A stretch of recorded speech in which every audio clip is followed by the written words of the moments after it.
मिनश्शैतानिर्रजीम बिस्मिल्लाहिर्रहमानिर्रहीम इन्नल हम्दुलिल्लाहि नहमदुहु व नस्तईनुहु व नऊज़ु बिल्लाहि मिन शुरूरि अनफुसिना सय्यिआति अमालिना मन यहदिहिल्लाहु फला मुज़िल्ल लहु व मन युज़्लिल्हु फला हादिय लहु अशहदु अन ला इलाहा इल्लल्लाहु वहदहु ला शरीका लहु व अशहदु अन्ना मुहम्मदन अब्दुहु व रसूलुहु अम्मा बाद। अस्सलामु अलैकुम व रहमतुल्लाहि व बरकातुहु। अल जन्नतुल हलालु वल दोज़खुल हराम। मेरी इस्लामी बहनों, आज मैं आपके साथ सूरत अल अहज़ाब की पहली 5 आयत करीमा की तफसीर लेकर आई हूँ। तो इसका मैं तारुफ भी आपको सूरत अल अहज़ाब का तारुफ, बेटा आप जाओ वहाँ खेलो, सूरत अल अहज़ाब का तारुफ भी आपके साथ पेश किए देती हूँ कि मदीना मुनव्वरा में ये सूरत नाजिल हुई। रकू और आयात की तादाद इनकी है 9 रकू 73 आयतें। अहज़ाब नाम रखने की वजह क्या है? अहज़ाब हिज़्ब की जमा है और इसका मायने है गिरोह, जमात और लश्कर। इस सूरत के दूसरे और तीसरे रकू में ग़ज़वा अहज़ाब का जिक्र किया गया है। इस मुनासबत से इस सूरत का नाम सूरत अल अहज़ाब रखा गया। और चूँकि मुशरिकीन मक्का, यहूदी और मुनाफिकीन मुत्तफ़िक़ व मुत्तहिद होकर मदीना मुनव्वरा पर हमला आवर हुए थे, इसलिए इस ग़ज़वे को ग़ज़वतुल अहज़ाब कहते हैं। नीज़ नबी करीम सल्लल्लाहु अलैहि वसल्लम ने अपने जानिसार सहाबा कराम रज़ियल्लाहु अन्हुम के साथ मिलकर मदीना के अतराफ़ में खंदक खोदकर मदीना का दिफा भी किया। ठीक है, अब इसको ग़ज़वा अहज़ाब भी कहते हैं, ग़ज़वा खंदक भी कहते हैं। पहली 3 आयत करीमा में सूरत अल अहज़ाब की अल्लाह सुब्हाना ताला क्या फरमाते हैं वो बताने से पहले इस सूरत के इन शॉर्ट आपको मज़ामीन भी बताना चाहती हूँ मैं जी। हाँ, इस सूरत का मरकज़ी मज़मून ये है कि इसमें मुसलमानों के लिए शरई अहकाम बयान किए गए और इसमें ये चीज़ें बयान की गई। नंबर 1, इस सूरत की इब्तदा में हज़ूर अक़दस सल्लल्लाहु अलैहि वसल्लम को अल्लाह ताला के खौफ रखने पर कायम रहने, कुफ़ार और मुनाफिकीन की पैरवी से बचने, अल्लाह ताला की वही की पैरवी करते रहने और अल्लाह ताला पर तवक्कल करते रहने का हुक्म दिया। जी, मेरी बात भी यहीं से चलती है।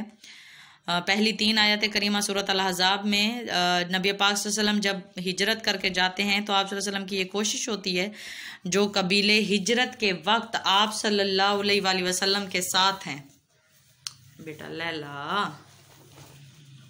तो बनु कुरैज़ा, बनु कैन का जैसे कबीले, तो ये सारे, तो उनमें से बाज़ कबाइल ने आके नाजायज़ ख्वाहिशात भी नबी मुकर्रम सल्लल्लाहु अलैहि वसल्लम के साथ करना शुरू कर दी, इस बेस पर कि हम लोग आपकी इत्तबा और पैरवी तो कर रहे हैं, आप फिर हमारी बात माने कि हम कुछ अरसे तक अपने खुदा, अपने मतलब जो उनके बनाए हुए बुत थे उनमें से लात की इबादत करना चाहते हैं। तो अल्लाह सुब्हाना ताला ने इन वही का नज़ूल फरमाया और अल्लाह सुब्हाना ताला ने फरमाया कि आप सिर्फ़ और सिर्फ अल्लाह सुब्हाना ताला की नाजिल करदा वही की ही पैरवी करेंगे और किसी भी मतलब आपकी जितनी भी बड़ी मजबूरी क्यों ना हो, आपने इस चीज़ से रूगर्दानी नहीं करनी।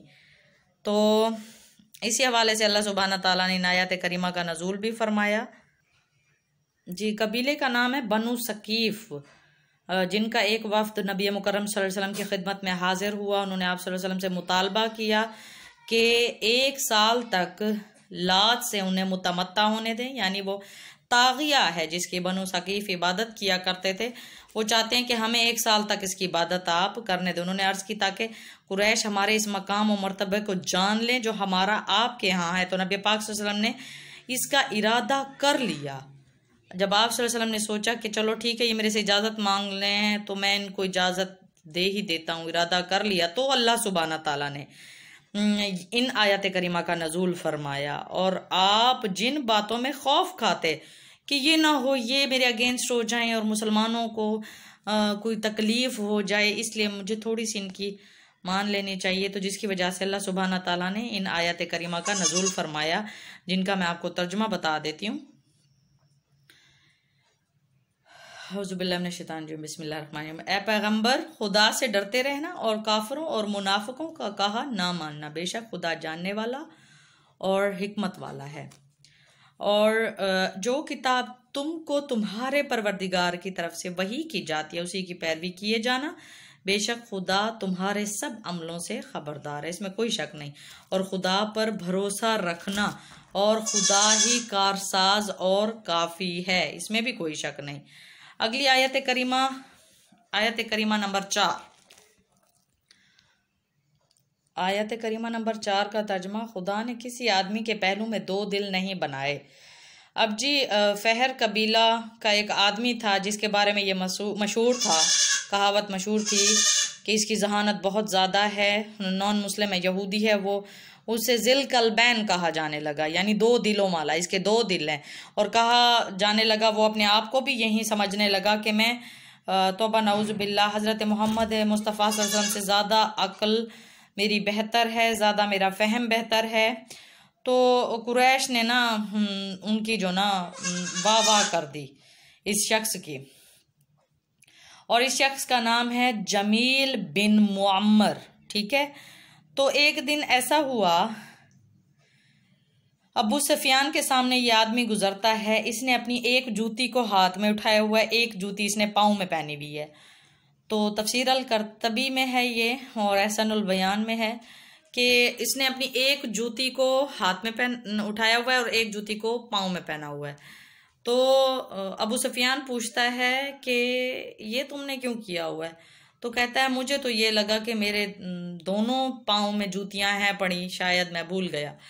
तो जब तमाम अहले कुरैश ने देखा कि ये तो अपने आप को जिल कलबैन कहने वाला, ज़्यादा बासमझ बाशऊर कहने वाला, जिसको इतनी भी सेंस नहीं कि उसके पाँव में दूसरी जूती है या नहीं है, तो इस वही के नजूल पर इस बात के बाद ये बात साबित हो गई कि अल्लाह सुब्हाना ताला ने किसी के भी सीने में 2 दिल नहीं बनाए। तो अल्लाह सुब्हाना ताला ने इस वही का नजूल फरमाया, और तुम्हारी औरतें, आगे आता है, तुम्हारी औरतों को जिनको तुम माँ कह बैठे हो तुम्हारी माँ बनाया, और ना तुम्हारे ले पालकों को तुम्हारे बेटे बनाया। ये सब तुम्हारे मुंह की बातें हैं, और खुदा तो सच्ची बात फरमाता और सीधी राह दिखाता है। जी अक्सर लोग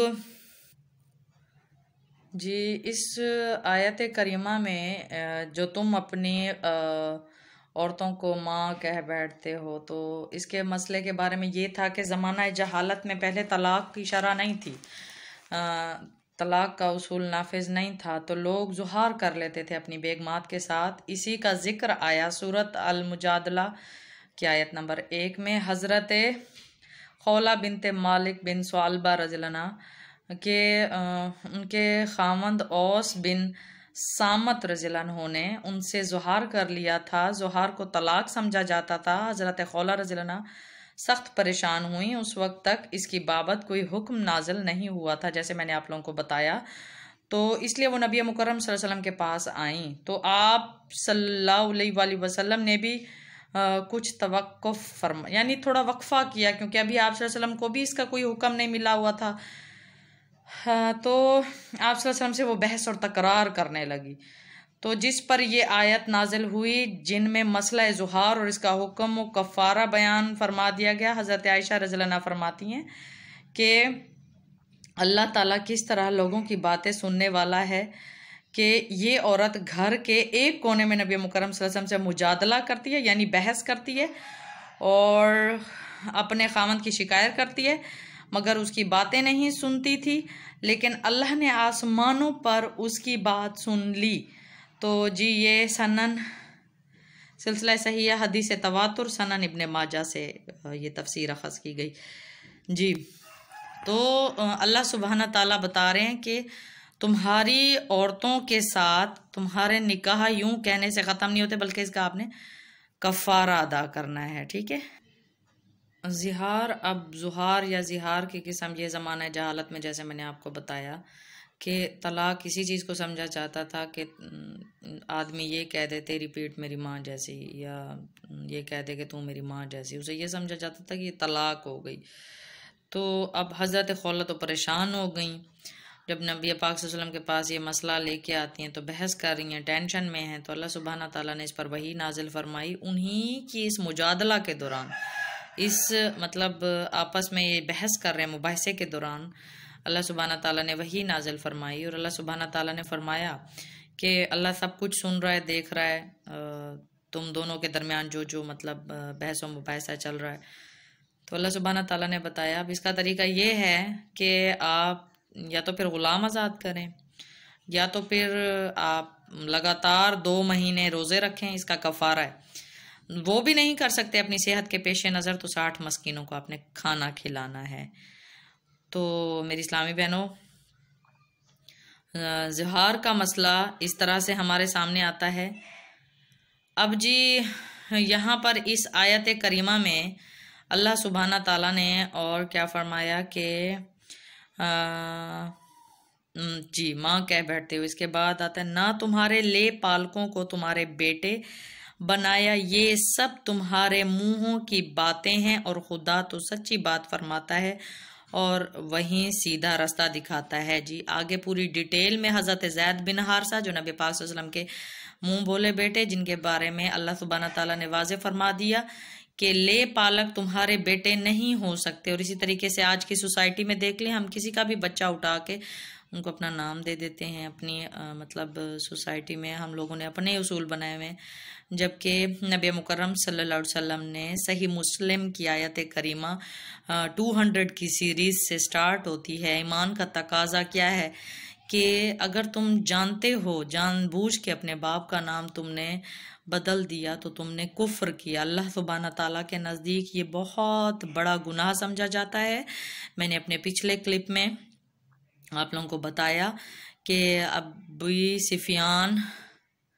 अबू सुफियान के मतलब भाई जियाद के बारे में मसला आया तो ये हुक्म हुआ अबू बकरा से, बेकाफ रहेरा अबू बकरा से। तो उन्होंने कहा कि नबी पाक सल्लल्लाहु अलैहि वसल्लम ने तो सख्ती से मना फरमाया और इस आयत करीमा के बारे में बताया कि जिसने अपने बाप का नाम तब्दील कर दिया उसने गोया शिर्क किया। तो दोस्त हो सकते हैं ले पालक तुम्हारे, लेकिन तुम्हारी औलाद नहीं हो सकते। हज़रत ज़ैद बिन हारसा की आगे बात आएगी इंशाअल्लाह अज़ीम, आगे चल के वो डिटेल भी मैं आपको बताऊंगी साथ के साथ। हाँ, तो मेरी इस्लामी बहनों, हमें भी इस चीज़ को अंडरस्टैंड करना चाहिए। प्यार मोहब्बत उनसियत अपनी जगह, अल्लाह सुब्हाना ताला के उसूल की हमने हर सूरत पैरवी करनी है क्योंकि हम अल्लाह के ग़ुलाम हैं। अल्लाह सुब्हाना ताला भी आयत करीमा में यही बता रहा है। आगे वो मसला भी मैंने आपको बता दिया कि जो अपने बापों के नाम तब्दील कर देते हैं, फिर किसी ने इसको मिला दिया जी, इस आयत का हवाला दे देते हैं बाज़ मसलक के लोग जी। अल्लाह सुब्हाना ताला ने तो ये फरमा दिया, आप खामदों के नाम क्यों लिखते हैं, बाप के नाम नहीं तब्दील करने चाहिए, एसेट्रा एसेट्रा। तो ये बिल्कुल बेबुनियाद बात। अगर हम खामन का नाम लिख रहे हैं निकाह नामे वाली जगह पर जहाँ लिखा ही खामन का नाम है, तो वहाँ क्या बाप का नाम लिखेंगे? तौबा नाउज़ुबिल्लाह, नहीं, हरगिज़ नहीं। वहाँ पर खामन का ही नाम आएगा। और खामन के नाम लिखने से हमारा मकसद ये कतई नहीं होता, चाहे हम शनाख्ती कार्ड पर लिखें, अपने आइडेंटिटी कार्ड पर लिखें, इसका मतलब कतई ये नहीं होता कि हम अपने बाप से इनकारी हो रहे हैं। इसका मकसद ये होता है कि अल्लाह सुब्हाना ताला ने अब हमारा जो ऐसे समझे पालने वाला है, जो हमारे संभालने वाला है, वो तब्दील हुआ, उसकी ज़िम्मेदारी भी तब्दील हुई, उसका नाम अब बाप के नाम के जगह पर आया। इसका मतलब ये नहीं कि हमारे बाप तब्दील हो गए, अस्तग़फिरुल्लाह रब्बी, बाप तो बाप ही रहेंगे, उनके भी 7 सिग्नेचर होते हैं, निकाह नामे पे भी 7 सिग्नेचर होते हैं। तो ये बेबुनियाद बातें, इन पर यकीन भी नहीं करना चाहिए, कॉमन सेंस की बात है। अपने आप को, अपने फ़हम व फसाहत को थोड़ा बलीग रखें, थोड़ा खुला रखें कि आप ख़ुद देखें, ये कॉमन सेंस की बात है। ऐसी बातें मत करें, ये गलत बातें हैं, ऐसी बातें मत करें जी। आगे अल्लाह सुब्हाना ताला फरमाता है और तुम पर कुछ गुनाह नहीं, लेकिन जो कसद दिली से करो इस पर मुआखज़ा है और खुदा बख्शने वाला मेहरबान है। जो तो हो चुका पहले उसकी भी माफ़ी है, और मतलब जो बग़ैर किसी इरादे के हो गया, ठीक है, मतलब ज़माना जहालत में जो हो गया सो हो गया, उसकी तो माफ़ी है अल्लाह सुब्हाना ताला के नज़दीक, लेकिन जो तुम जानबूझ के अल्लाह सुब्हाना ताला के ख़िलाफ़ बात करो, अस्तग़फिरुल्लाह रब्बी काम करो। हज़रत ज़ैद बिन हारसा नबी पाक सल्लल्लाहु अलैहि वसल्लम के मुँह बोले बेटे, उनके बाद आप सल्लल्लाहु अलैहि वसल्लम ने उनकी मतलब निकाह में बेगम को अपनी अज़वाज मुतहरात में से बनाया, निकाह किया उनके साथ। लोगों ने कितनी बातें की, ये आगे चल के मसला इंशाअल्लाह आएगा हमारे सामने। तो आज आयत करीमा नंबर 5 भी हो गई, 1 से लेके 5 तक ये सारा मैंने आपको डिटेल बता दी। इंशाअल्लाह फिर नेक्स्ट हमारा टॉपिक ज़रा चेंज हो जाएगा बिल्कुल, आयत करीमा नंबर 6 से तो फिर नई बात करेंगे अल्लाह के हुक्म से। हाँ, तब तक के लिए मैं आपकी लेक्चरर हिना सैरिश आपसे इजाज़त चाहती हूँ। अपना भरपूर ख्याल रखिए, अपने चैनल को सब्सक्राइब करें। ये मेरा नहीं, आप लोगों का चैनल है, हमें ज़रूरत है ऐसे चैनल्स की। हम औरतों को ख़ास तौर पर ज़रूरत है। तो जितना हो सके, जहाँ जहाँ तक आप जानती हैं, इस चैनल को सब्सक्राइब भी करवाएं। और अगर कोई मसला आपको दरपेश है तो आप इसका कोई भी क्यूरीज़, अपनी पर्सनल क्यूरीज़ आप मेरे से पर्सनली कांटेक्ट कर सकती हैं व्हाट्सएप पर। अपना बहुत सारा ख्याल रखिएगा। कुरान पाक को पढ़ें और समझ के पढ़ें। और अल्लाह सुब्हाना ताला का ये हकीकी कलाम हज़रत अली करमुल्लाह वजह ने फरमाया, जब नमाज पढ़ो ऐसे पढ़ो कि अल्लाह तुम्हारे सामने खड़ा है, और जब कुरान पढ़ो तो ऐसे पढ़ो कि अल्लाह ख़ुद तुमसे बात कर रहा है। तो इस कामिल यकीन के साथ कि अल्लाह हमारे साथ है, इंशाअल्लाह हमेशा तक रहने वाली ज़ात हमारे साथ है इंशाअल्लाह अज़ीम। अपना ढेर सारा ख्याल रखिएगा। अगली इंशाअल्लाह लेक्चर पर आपसे मुलाकात होती है। टिल देन अस्सलाम वालेकुम।